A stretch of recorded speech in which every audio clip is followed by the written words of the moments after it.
somos jefes y no siervos. Dice el verso que hemos leído, el verso 28 de Mateo 20, como el Hijo del Hombre no vino para ser servido, sino para servir y para dar su vida en rescate por muchos. Desafortunadamente hay muchas personas que hoy aspiran al ministerio, viéndolo como una posesión donde se les permite ejercer autoridad y dominio sobre las personas. Pero debo recordarles que aunque hasta cierto punto Dios nos permite ejercer autoridad sobre las personas, pero la Biblia dice que no tenemos que tomar señorío sobre los que están a nuestro cuidado, sino que la Biblia nos insta a ser ejemplo de la grey. Y luego Pedro dice, y cuando aparezca el príncipe de los pastores, entonces allí verán la corona que el Señor les dará en gloria a ustedes. ¿Entiende? Eso es lo que la Biblia dice y eso es lo que tenemos que tener muy claramente en nosotros. Pero hay personas que consideran el liderazgo como una posición donde se les permite cierto prestigio, popularidad, etcétera, etcétera. No, amados hermanos, Jesucristo nos enseña algo muy importante. Jesucristo en los últimos días de la semana denominada la semana Pascua, la semana mayor, lo que fue la Pascua, exactamente un día jueves, Jesucristo está reunido con sus discípulos en el aposento alto. Está reuniendo ahí para celebrar la Pascua, en la víspera ya de celebrar la Pascua. Jesús se reúne allí con los discípulos y es donde Él instituye la Santa Cena, y mientras está allí Jesucristo, según las costumbres, alguien tenía que lavarle los pies a todos los que estaban ahí. Ninguno de los discípulos quería lavar los pies. Pedro no se los quería lavar a Judas, ni Judas mucho menos a Tomás, porque era incrédulo. ¿Y porque yo tengo que lavárselos si él no cree ni en Cristo quizás? Y estaba ese debate entre ellos. Jesús, después de haber cenado, se quitó el manto, se ciñó una toalla, tomó un recipiente, tomó agua y empezó a lavar los pies de los discípulos. Qué ejemplo digno de imitar. Y quiero recordarles de quién: el Rey de Reyes y Señor de Señores. Del que tú sirvas en algún área de la iglesia no te hace menos que el pastor que predica arriba del altar. Pero muchas veces nosotros tenemos esos estigmas en nuestra mente, que pensamos que lavar el baño es menos delante de Dios que el que predica aquí arriba. No es cierto, yo quiero corregirte eso. Para Dios es lo mismo como que tú agarres una aspiradora y empieces a aspirar los pasillos, la alfombra del templo. Es lo mismo que tú le cantes a Dios con una actitud correcta, como decía anoche en la predicación. Eso vale delante de Dios. ¿Por qué? Porque lo que Dios ve es un servicio genuino. No importa que tú estés en la cúspide sirviéndole al Señor o estés allá en el valle. Yo quiero decirte que en el día del tribunal de Cristo habrán gratas y grandes sorpresas. Gente que tú nunca la viste sirviendo en la iglesia, estuvieron tras el anonimato con ayunos y oración, haciendo llamadas y hablándole a la gente, y mirarás la gran recompensa que Dios le dará, corona y grande recompensa grande que recibirán en el cielo, mientras verás a otros que estuvieron en una posición de liderazgo, que nunca sirvieron, que nunca hicieron nada, y que todo lo que hicieron fue para elevar su ego, fue para sentirse grandes y superiores. Dios les dirá: siervos inútiles son. ¿Por qué? Porque el que tú le sirvas a Dios en cierta área no te hace menos ni más que nadie. Amén. Cristo le lavó los pies a los discípulos después de haber cenado, y luego le dijo: ¿sabed lo que os he hecho? Y ellos dijeron: sí, si yo, vuestro Señor, ustedes me llaman Señor y Maestro, y decís bien, porque si yo, el Señor y el Maestro, les he lavado los pies, ejemplo he dado para que vosotros también lo hagáis. Hoy eso no sucede en el liderazgo de hoy. Hoy el liderazgo de hoy, damas y caballeros, con todo respeto, hay que ponerles alfombra roja para que ellos pasen. Hay que irlos a traer con una limoncina. Hay que pagarles un hotel 5 estrellas. Hay que darles el menú, comida, la preferida de ellos. Hoy ese es el liderazgo de hoy en la actualidad. Es una lástima que eso esté pasando. Pero ¿saben? Es una lástima que el pueblo se deje engañar. Y Dios en el Antiguo Testamento tanto culpaba al sacerdote como al pueblo también, porque se dejaban engañar. Hay gente que otras personas fácilmente le sacan todo su dinerito, fácilmente los emboban, los engañan, y vienen a las iglesias y allí están tan tacaños. Amén. Si usted puede alabarle, él está vivo todavía. Pero yo digo, está bueno que se lo saquen, porque vienen a la iglesia y argumentan de todo para poderle dar a Dios lo que es de Dios. Pero van allá y fácil se lo sacan, que en un pacto, con una prosperidad, con una promesa, etcétera, eso es del diablo. Amén. El único pacto válido en la palabra de Dios, el último pacto válido, es el pacto de la sangre que Jesucristo, el Hijo de Dios, derramó en la cruz del Calvario. Ese es el pacto que da vida, ese es el pacto que perdona, ese es el pacto que salva, el pacto de sangre que el Hijo de Dios derramó en la cruz del Calvario. Bendito sea el nombre de Jesús. Así que la actitud de un verdadero líder espiritual es alguien que sirve a los demás, así como nuestro Señor Jesucristo. Y vuelvo a repetir, nadie debe sentirse menos que otro porque sirva quizás en algún área que de acuerdo a nuestra sociedad es inferior. Pero de acuerdo a Dios no cataloga ni califica las cosas así como el mundo las califica. El mundo dice el que da se hace pobre, Dios dice lo contrario. El mundo dice el que sirve es un esclavo. Dios dice, no, el que sirve es el mayor en el reino. Imagínense cómo es Dios. Todo total al mundo. Por eso es que la Biblia dice, no os conforméis a las corrientes de este. Tenemos que renovar nuestra mente. Pero hoy dentro de las iglesias han entrado tantas tonterías, y perdón con la palabra, copiando del mundo para meterlo a la iglesia. No necesitamos copiarle al mundo. Nuestro Dios es un Dios original. ¿Saben dónde se quedaron cortos los teólogos? Cuando lo primero que revela la Biblia de Dios es un Dios creativo. Y tenemos que enseñar la doctrina de que tenemos un Dios creativo. Lo primero que Dios hizo, creó todo. Ahí la teología se quedó corta, porque hablan de todos los aspectos de Dios, su omnipresencia, omnisciencia, etcétera, etcétera. Pero ¿qué? Dios es un Dios que hace las cosas así. Abre el mar, abre puertas, abre los cielos, da maná, ¿qué es lo que Dios no hace? Pues no necesitamos ir a mochar 3 canciones mundanas y a ponerle un versículo de la Biblia para cantarlo en la iglesia. No necesitamos eso aquí en Fuente de Vida. Y el día que los músicos de Fuente de Vida quieren meter rock, los vamos a enviar para afuera. ¿Me entiendes? Porque la Biblia dice, cantando entre nosotros con cánticos e himnos espirituales, alabando al Señor en vuestro corazón. Amén. Entonces no necesitamos copiarle nada al mundo, ni seguir imitando cosas del mundo. Hay cantantes mundanos que ahora que saben que ya otros se levantaron más famosos que ellos y que no venden, se van a la iglesia y ahí les compran todo.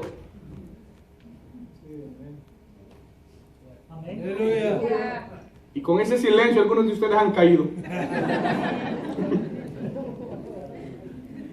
Posiblemente algunos de ustedes han comprado. Dios nos ayude. Entonces, primera actitud de un líder espiritual no es alguien que se siente superior a los demás. Segunda actitud, un líder es aquel que sirve. Tercera actitud de un verdadero líder espiritual es humilde. Una característica, humildad. El verso 8 nos dice la primera parte, y estando en condición de hombre se humilló a sí mismo. Diga conmigo, humildad. Ahora diga, Dios, ayúdame. Pero de corazón te lo pido, ayúdame a ser humilde.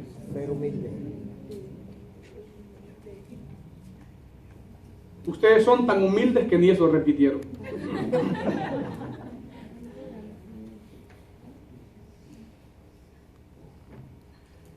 Humildad. Esa es la actitud de un verdadero líder. Sin presumir, sin hacer alarde, sin tratar de impresionar. Nada. Humilde. Por eso Zacarías declara, hija de Sión, he aquí, tu rey viene a ti humilde, montado sobre un asna, sobre un pollino, hijo de animal. Jesús entró humildemente. Y cuando su nacimiento fue en un lugar humilde, tan humilde fue nuestro Señor Jesucristo, que siendo Rey de Reyes, el dueño de todo, ¿saben? Fue puesto en una tumba prestada. Cuando murió, lo llevaron. Estaba profetizado que aún entre los grandes él sería puesto, y fue colocado en la tumba de José de Arimatea, uno de los principales de los judíos de aquellos días. Allí fue Cristo Jesús. Pero qué extraordinario es mi Cristo, que regresó a la tumba. ¿Entiendes? Él no se adueñó de la tumba. Le dijo: José, me la prestaste 3 días, te la dejo. Qué lindo. Amén. Que al Cristo que nosotros adoramos le prestaron una tumba y Él se la entregó. A nosotros, si nos prestaran una caja, no la regresaríamos. Si a veces cuesta regresar un CD.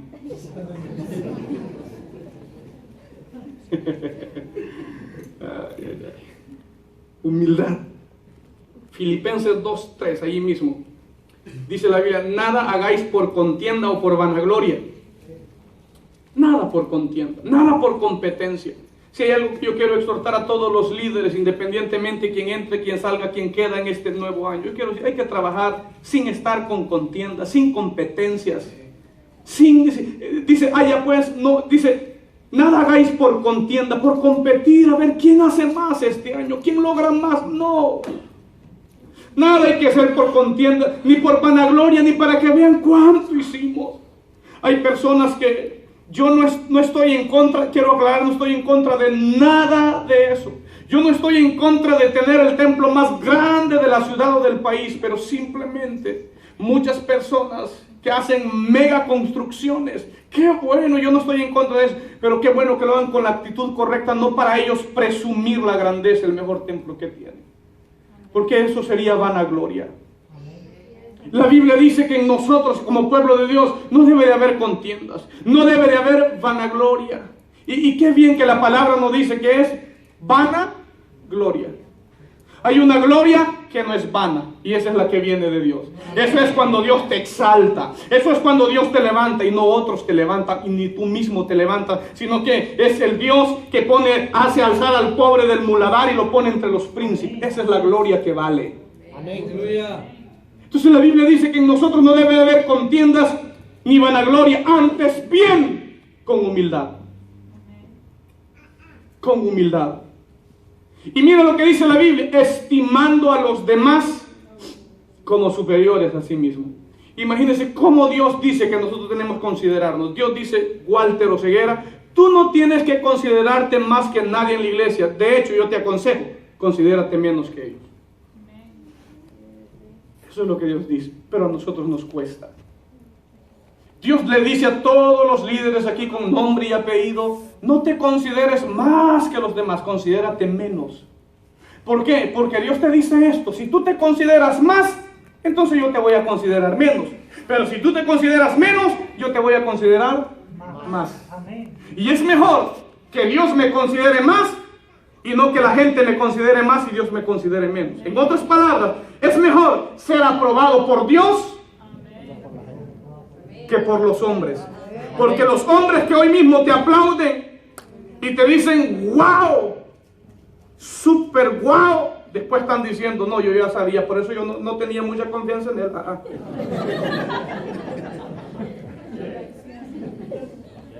Ponga eso en su mente. Así es la gente. A Cristo, ¡hosana! Al Rey que viene, ¡hosana en las alturas! Al Hijo de David. Y tendían ramas de palmera, toallas, y toda la gente le daba la bienvenida. Y Jesús sabía que más tarde o días después iban a estar diciendo: ¡crucifíquenme! Jesús lo sabía. Así es la gente. Así somos. Así es usted y soy yo. Amén. Mientras te extienden la mano y te ayudan, te traen.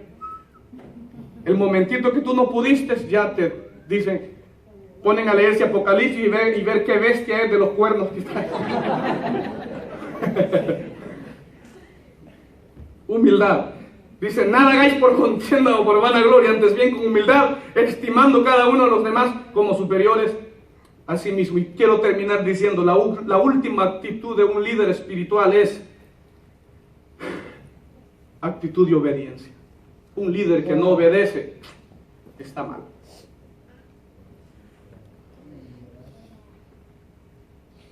El mismo verso 8, usted considera ahí, dice que Cristo se humilló a sí mismo, haciéndose obediente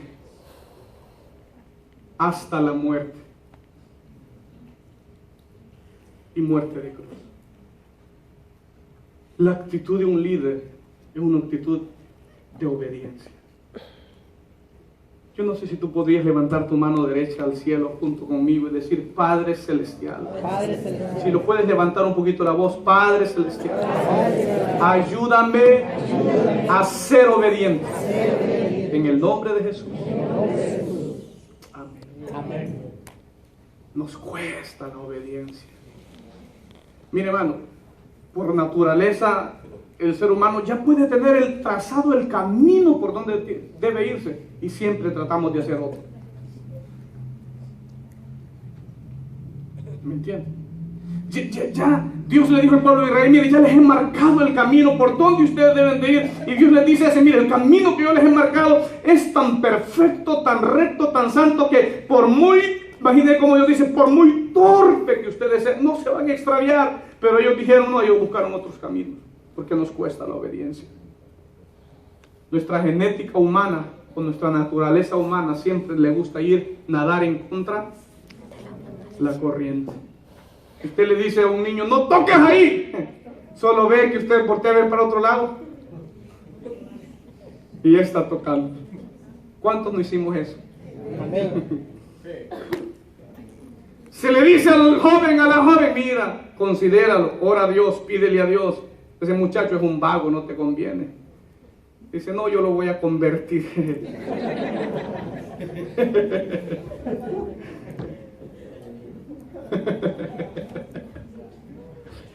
La pregunta es: ¿en qué lo convertirás? Obediencia. Y estando en condición de hombre, se humilló a sí mismo, dice verso 8, haciéndose obediente hasta la muerte, y muerte de cruz. ¿Qué significa esto? Que Cristo nos enseña obediencia. Él, siendo Dios, en todo estuvo sujeto al Padre y en obediencia al Padre Celestial. Como líderes debemos aprender primeramente a obedecer a Dios, los consejos bíblicos que Él nos da, su palabra, pero también a obedecer a aquellos que Dios ha puesto sobre nosotros. Eso es lo que la Biblia nos enseña. Muchas veces nosotros tomamos versículos de la Biblia tan totalmente fuera de su contexto. No, antes de obedecer a los hombres, yo le obedezco a Dios. Sí, pero ve el contexto. Pedro, cuando dijo eso, a ellos se les estaba prohibiendo hablar de Cristo. Y fue en ese contexto que ellos dijeron: no podemos obedecerles a ustedes, primero está Dios. Eso es correcto. Pero muchas veces nosotros usamos ese versículo, ¿por qué? Por rebeldes que somos. Y no queremos hacerle caso a nadie. No, yo le obedezco a Dios. Ningún hombre me tiene que dar orden a mí. No. Obediencia. La obediencia nos abre puertas. Y como líderes debemos ser los primeros en mostrar obediencia. Y vuelvo a repetir: primeramente a Dios y a su palabra y a nuestras autoridades que Dios ha puesto sobre nosotros. Como líderes no podemos esperar que otros nos obedezcan si yo no estoy obedeciendo. Yo les hago pública en esta predicación: yo no puedo esperar que la Iglesia Fuente de Vida, los miembros, mis ovejas, que oyen mi voz y me siguen como Cristo dijo, nuestro sumo pastor dijo, yo no puedo esperar que usted me obedezca si yo no estoy obedeciendo a Dios. Si yo no estoy en obediencia a esta palabra, que óigame, no estoy diciendo que soy el perfecto en obedecer, porque el único perfecto en obediencia fue Cristo, y la aprendió a través del sufrimiento, como dice Hebreo. Amén.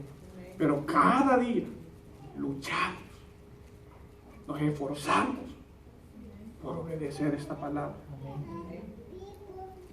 Entonces, como líderes debemos de saber que de acuerdo sea tu nivel de obediencia, así los demás te van a obedecer. Esto es sencillo. Escúcheme, usted como padre, como esposo, usted no espere que su mujer se sujete a usted si usted no está sujeto a Dios. Ups. Las hermanas, era un momento para ponerse de pie y decir gloria a Dios. Como padres, no esperemos que nuestros hijos nos obedezcan a nosotros si nosotros no estamos obedeciendo a Dios. La obediencia es indispensable en nuestra vida. Que Dios nos ayude. Y como líderes, nosotros tenemos que ser conscientes de que el verdadero carácter, la verdadera actitud de un líder no es aquel que se siente superior a los demás, sino más bien alguien dispuesto a servir, alguien humilde y que vive en obediencia. Que Dios nos ayude a cada uno de nosotros. Y si usted que nos está visitando en esta tarde está asistiendo quizás a alguna congregación, usted vea bien. Porque la Biblia dice que usted debe de someterse a los pastores, considerar el resultado de su conducta e imitar su fe. Y luego más adelante dice, sométete a ellos. Usted no está supuesto a obedecer a alguien, un sinvergüenza, ¿me entiende? Un mantenido, un haragán, un vividor. Usted no está supuesto a someterse, pero si alguien que se esfuerza cada día por cumplir, hacer y obedecer la voluntad de Dios, usted y yo tenemos que someternos. Amén. Eso es lo que la Biblia nos enseña, eso es lo que la palabra de Dios nos dice a cada uno de nosotros. Que Dios nos ayude cada día. Yo quiero invitarle a que nos pongamos de pie y que podamos rendirnos ante el Señor y cada día venir de Él, ante Él con obediencia. Haya pues en ustedes la misma actitud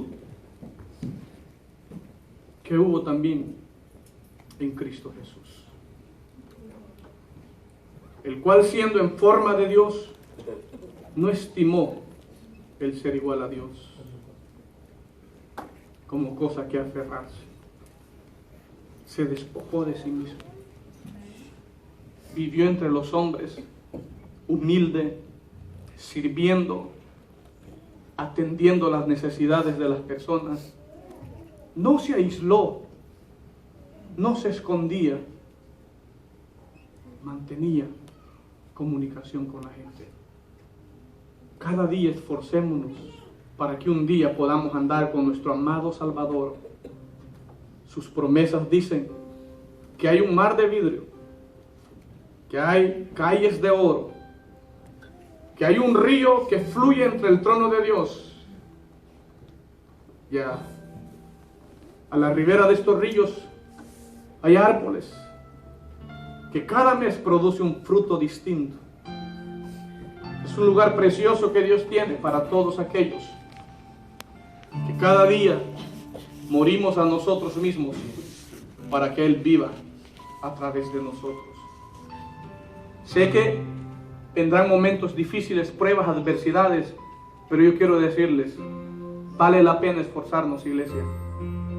Vale la pena, aun cuando pareciera que ya todo está perdido, que no hay salida, que todo está oscuro, nublado, no vemos el sol claro por ningún lado. Yo quiero decirles, siempre Dios tiene un nuevo día y un amanecer para todos sus hijos. Amén. Siempre en Dios encontrarás la respuesta a tus necesidades. Él es la solución para todos nuestros problemas. Oramos. Padre, te damos gracias a ti en esta noche. Te damos gracias a ti por tu amor, por tu bondad, por tu misericordia, Dios. Te damos gracias por Jesucristo, tu Hijo, que murió en la cruz del Calvario para darnos vida y vida en abundancia. Te pido por toda esta congregación aquí presente, que tú seas, Señor, extendiendo tu cetro de misericordia, otorgándonos tu gracia, tu perdón, el regalo de salvación que tú tienes para todos aquellos que te buscan. Oro por las vidas, las almas que están aquí, que aún no te han entregado su vida.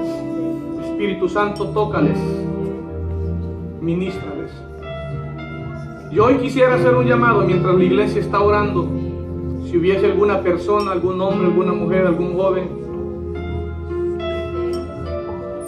que quiere abrirle su corazón a Jesucristo, el Dios eterno, el Dios grande, aquel que se humilló por ti, aquel que se despojó de todo por tus culpas, por mis culpas, por tus pecados, por mis pecados, vino y murió en la cruz como el peor criminal, porque está escrito: maldito todo aquel que es colgado en un madero. Si hubiese en esta tarde alguna persona, yo quiero invitarle. Dios tiene planes y propósitos contigo. Allí donde estás, levántame tu mano. Quiero orar por ti en esta tarde. Quiero orar por ti en esta tarde. Tú que dices: quiero experimentar el perdón de Dios, la gracia, el amor de Dios. Dios te dice: dame, hijo mío, tu corazón, que tus ojos vean por mis caminos. Amigo, amiga, nadie te ama tanto como Dios te ama. Tan grande es el amor de Dios que la Biblia dice que Él entregó a su Hijo por cada uno de nosotros. Mas Dios muestra su amor para con nosotros, que siendo pecadores, Cristo murió por nosotros. Si en esta noche hubiese una persona allí donde está, que levanta su mano para que pueda orar por ti,